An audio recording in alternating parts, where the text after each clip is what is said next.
Assalamualaikum warahmatullahi wabarakatuh. Di sini kelompok kami akan mempresentasikan isolasi dan karakterisasi alkaloid dari biji prunus persikael dan aktivitas inflamasi. Dengan anggota kelompok ada Nurmalili Salima, Selviana, dan Yasa Yunita S. Nah, di sini ada tujuannya menentukan senyawa aktif yang terdapat dalam biji prunus persikael yang dapat digunakan sebagai antiinflamasi dan menentukan aktivitas senyawa aktif dalam prunus persikael. Lalu di sini ada pendahuluan. Prunus persikael ini disebutkan pada sebuah penelitian bahwa biji prunus persikael ini sering digunakan sebagai bahan dalam berbagai resep obat Cina, terutama yang digunakan untuk mengobati penyakit pada wanita. Biji prunus persikael juga digunakan pada penelitian ini karena memiliki senyawa aktif antiinflamasi.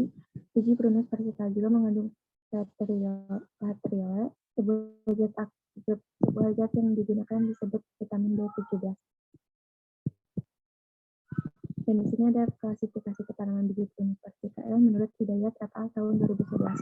Kingdomnya planta, divisinya Magnoliophyta, kelas Magnoliopsida, subkelasnya Rosidae, ordo Rosales, famili Rosaceae, genus Prunus, spesies Prunus persikael B.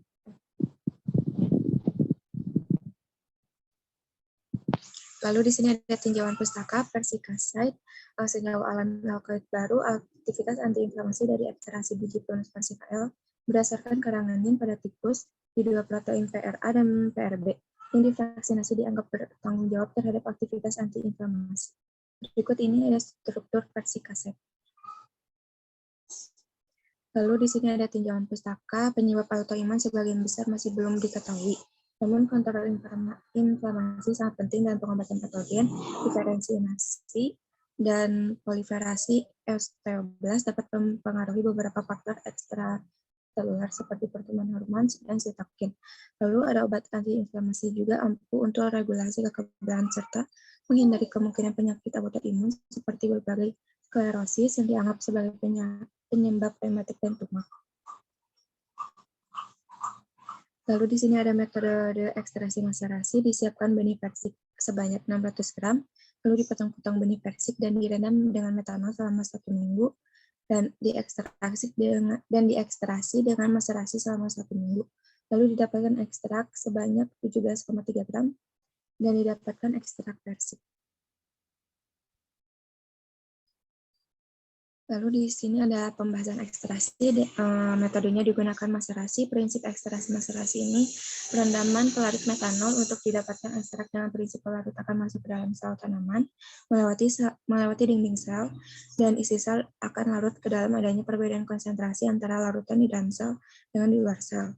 Larut yang digunakan metanol sebagai pelarut polar, dan hasil ekstrak yang didapatkan sebanyak 17,3 gram. Di sini ada metode isolasi, ekstrak metanol ditambahkan air dehidronasi dan eksan sebanyak 2,1 gram dan pelarut etil asetat 1,3 gram.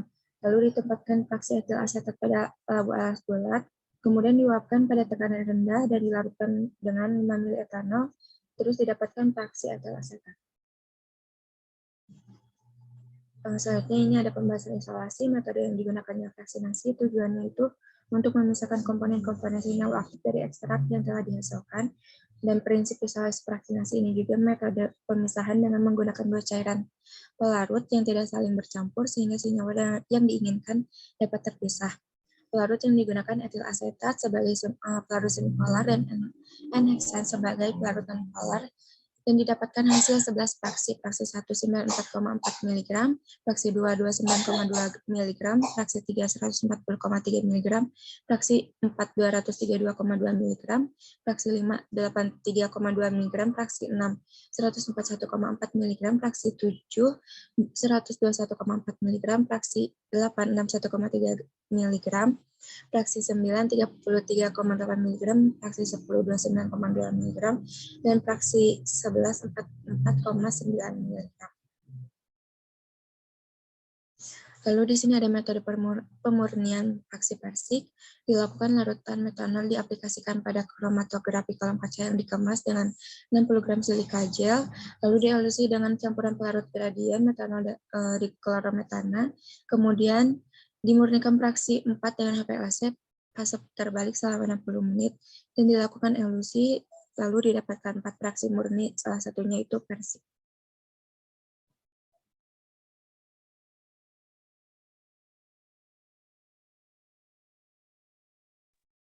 Lalu di sini selanjutnya ada pembahasan dari pemurnian. Di sini kita menggunakan metode HPLC. Dari prinsip HPLC itu, fraksi yang dimurnikan dengan metode pemisahan komponen analit berdasarkan kekolorannya. Dan setiap campuran yang keluar itu akan terdeteksi dengan detektor dan akan direkam dalam bentuk kromatogram.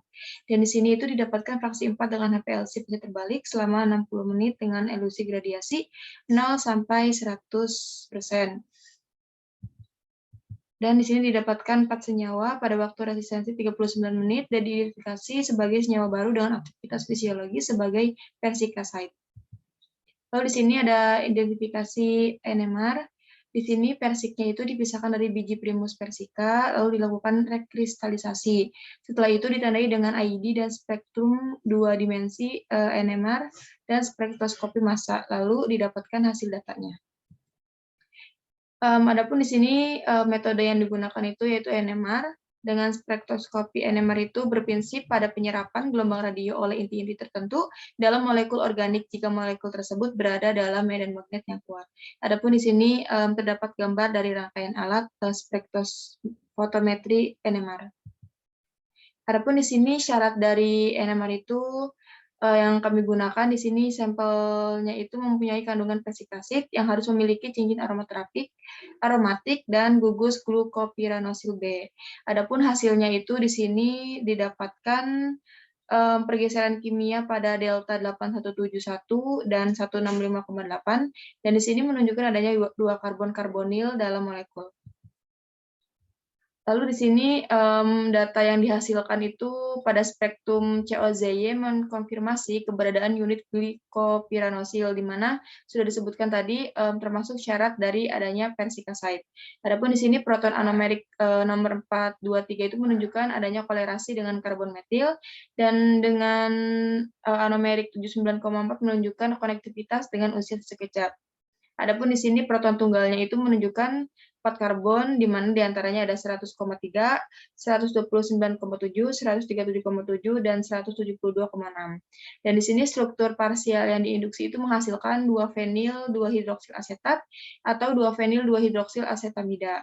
Dan proton metilen memberikan kolerasi HMBC pada delta 166,6. Adapun di sini struktur yang dihasilkan itu yakni 6 oksigen benzoil, glukopiranosiloksi, 2 fenil acetonitril. Di sini kita lanjut pembahasan dari uji antiinflamasinya. Yang pertama itu kita melakukan pengukuran konsentrasi nitrit. Di sini itu diperoleh garis sel osteoblastikusnya, lalu dipertahankan dalam kultur sel 110 per mili, kemudian dilakukan pengukuran konsentrasi nitritnya. Setelah itu diukur dalam media kulturnya dengan reaksi Gauss. Dan di sini setelah itu dicampur media kulturnya dengan 100 liter reagen Gauss, di mana isinya itu ada 1% sulfanilamid, 0,1% metiletilenediamin, dihidroklonde, dan 2,5% asam fosfat. Lalu setelah dicampur itu, kemudian diinkubasi media kulturnya pada suhu kamar dengan waktu 10 menit. Setelah itu, uji antiinflamasi selanjutnya itu dilakukan pengukuran konsentrasi nitritnya. Di sini diabsorpsi pada 540 nanometer dalam mikroplet medium kultur segar.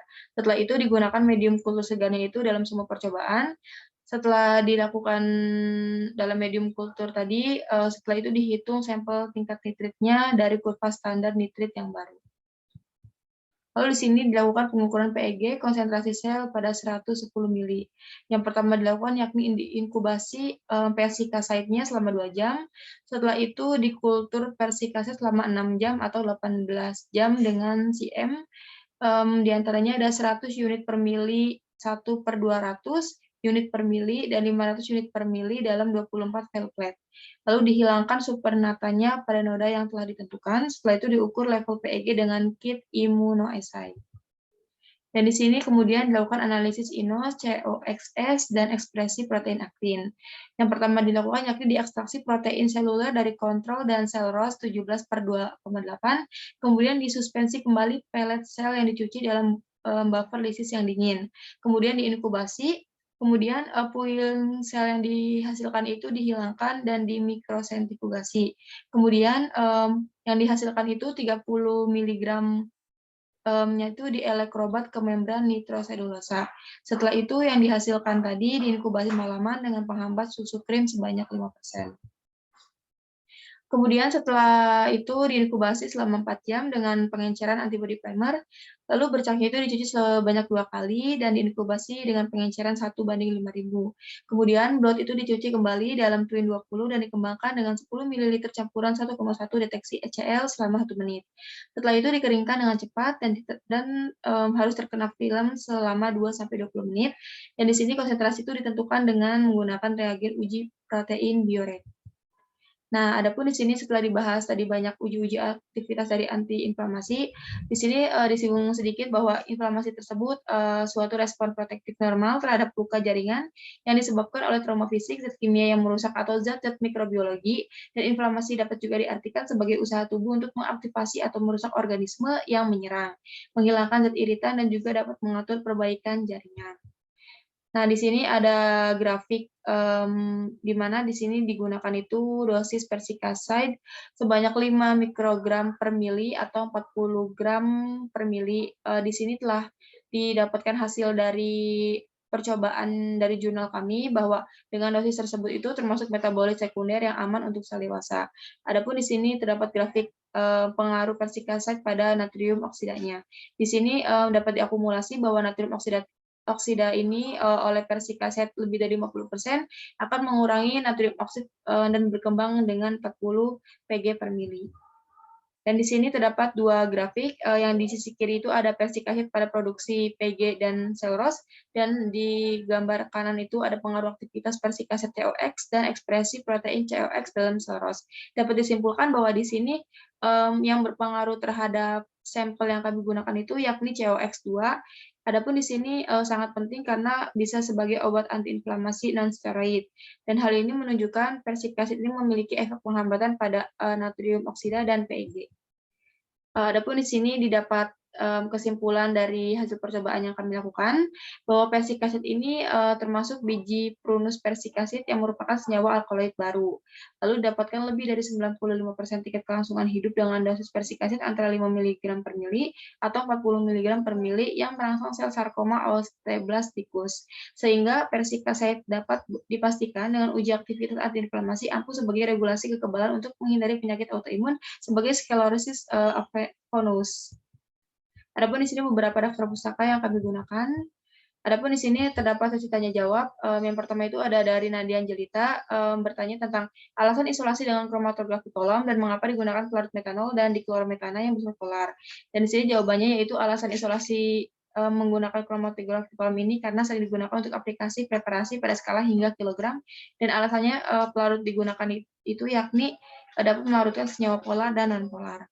Dan di sini selanjutnya ada pertanyaan dari Dewi Sekar, senyawa apa yang ditujukan sebagai mediator antiinflamasi yang dituju? Di sini kita menggunakan mediator COX2 yang tadi sudah disebutkan bahwa COX2 ini sangat selektif dalam obat sebagai antiinflamasi non-steroid karena dapat ditujukan bahwa si persik ini memiliki efek penghambatan pada NO dan PEG. Berarti di sini persik ini bisa menghambat antiinflamasinya. Lalu yang terakhir itu ada pertanyaan dari Tiara Pratiwi, bagaimana metode inflamasi serta bagaimana aktivitas ekstrak untuk antiinflamasinya.